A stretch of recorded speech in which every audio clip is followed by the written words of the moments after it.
আসসালামু আলাইকুম। আজ আমরা শিখতে যাচ্ছি সিএসএস এর একটি টপিক যা হচ্ছে আউটলাইন। আউটলাইন কি? এটা কিভাবে কাজ করে? তো চলুন দেখা যাক।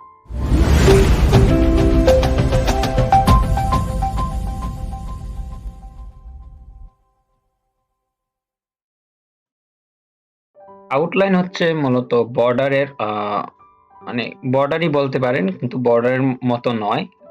কিন্তু এর কাস্টমাইজেশন বা যা কোড আছে বা প্রপার্টি আছে সব সেমই প্রায়। শুধু বর্ডারের জায়গায় এটা আউটলাইন হবে। তো এটা কিভাবে কাজ করে? তো এটা দেখার জন্য আমি আমার VS Code Studio ওপেন করি। এই হচ্ছে আমার VS Code এর ইন্টারফেস, আর এখানে আমি একটা HTML এর ফাইল ক্রিয়েট করেছি এবং একটা CSS ফোল্ডার অর্থাৎ ফাইল কানেক্ট করে নিয়েছি, যেটা আমি বরাবর করে থাকি। তো এই নিয়ে আশা করি কোনো প্রশ্ন থাকার কথাও না যদি আগের ভিডিও দেখেন।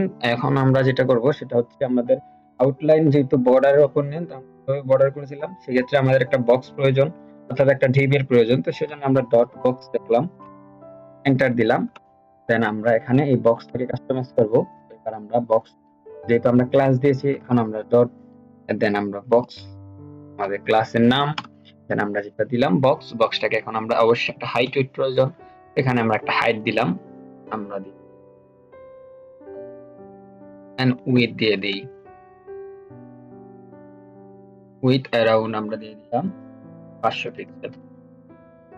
এইবার যেটা কাজ করবে, তো আমরা আগে একটা বর্ডার, যেহেতু বর্ডারের সাথে কিভাবে কানেক্টেড, বর্ডার লিখলাম, বর্ডারের শর্টেন যেটা সেটা আমরা জানি।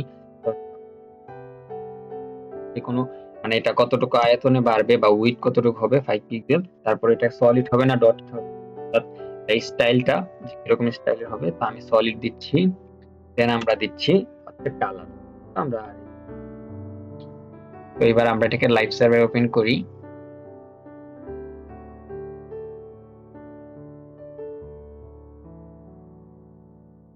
তো লাইভ সার্ভার ওপেন করার পর আমরা এটা দেখতে পাচ্ছি এরকম একটা ডটেড নিয়েছে।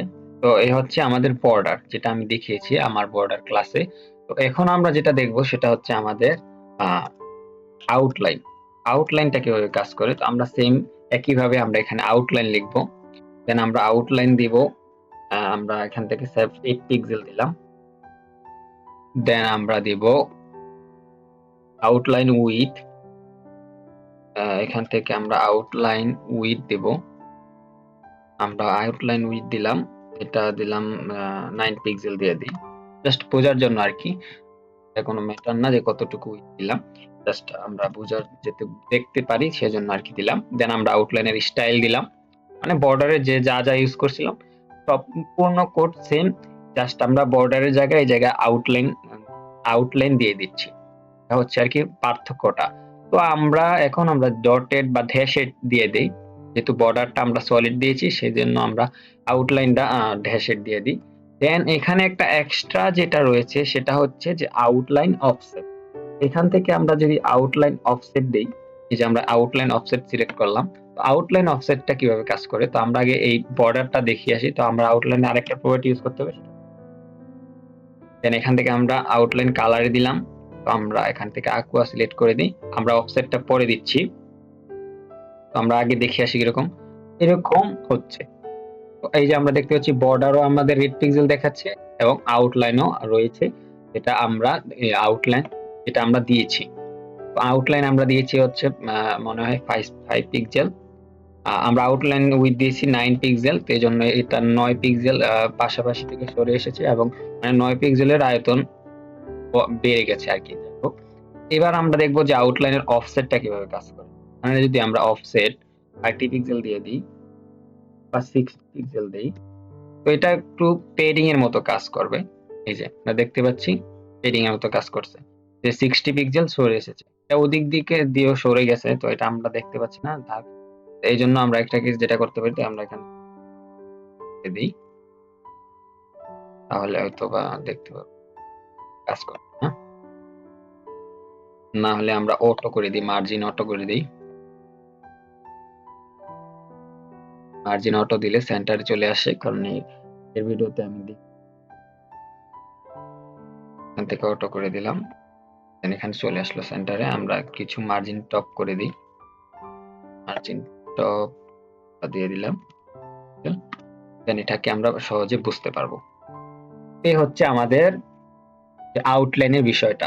এই যে আমরা বর্ডার দিলাম, তো আমরা অর্থাৎ একটা ধিপের ভিতরে আমরা দুইটা বিষয় ইউজ করতে পারি। তো আমরা চাইলেই কিন্তু দুইটা বর্ডার ইউজ করতে পারি না। হয়তো আমরা বর্ডারের স্টাইলটা ডাবল করে দিতে পারি, কিন্তু দুইটা বর্ডার চাইলে ইউজ করতে পারি না। তো সেই ক্ষেত্রে আউটলাইন আমরা এক্সট্রা ভাবে ইউজ করতে পারি। এ হচ্ছে আর কি, আউটলাইন এতটা ইম্পর্টেন্ট না, কারণ আমরা বেশিরভাগ ক্ষেত্রে আমরা জাস্ট বর্ডার ইউজ করে থাকি, আউটলাইনটা তেমন ইউজ হয় না।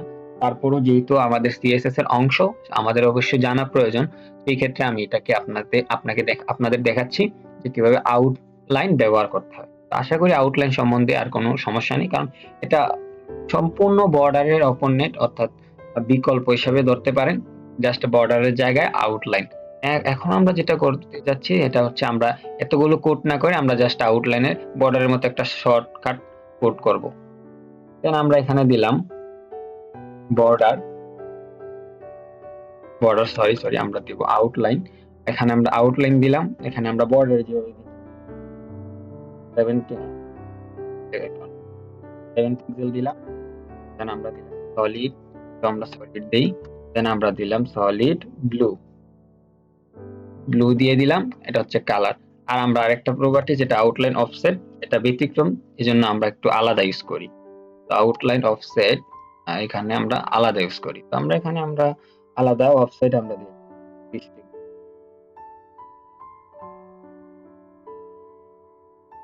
পিক্সেল দিয়ে দিলাম। তো এবার আমরা দেখতে পারবো এই যে, তো আশা করি এটা বুঝতে পেরেছেন। ওটা উপরে চলে যাওয়ার কারণ আমি মার্জিনটাকে করে দিছি, মার্জিন টপ করে দিই হালকা, টপ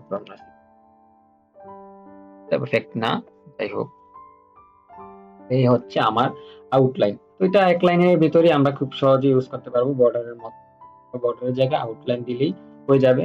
আউটলাইন আমাদের জানার প্রয়োজন ছিল। আর একটা বিষয় খেয়াল রাখবেন যে আউটলাইন হচ্ছে সম্পূর্ণ বর্ডারের অপোনেন্ট। আমরা বর্ডার যেভাবে স্টাইল করি সেভাবে স্টাইল করতে পারবো। একটাই ব্যতিক্রম রয়েছে, সেটা হচ্ছে আউটলাইনের অফসেটটা কতটুকু দূরত্ব হবে বর্ডার থেকে, এটা হচ্ছে আউটলাইনের পার্থক্যটা। মানে বর্ডার থেকে কতটুকু দূরে চলে যাবে, এটাই হচ্ছে আউটলাইনের পার্থক্য। তো আমি এখানে 20 পিক্সেল দিয়েছি, এজন্য এটা এদিক থেকে এই যে বর্ডার থেকে 20 পিক্সেল সরে গেছে। এই হচ্ছে মূলত বর্ডার আউটলাইনের মধ্যে পার্থক্য, তাছাড়া কোনো পার্থক্য নাই। তো আশা করি বুঝতে পেরেছেন। তো আজ এই পর্যন্তই, দেখা হবে পরবর্তী ভিডিওতে। আল্লাহ হাফেজ।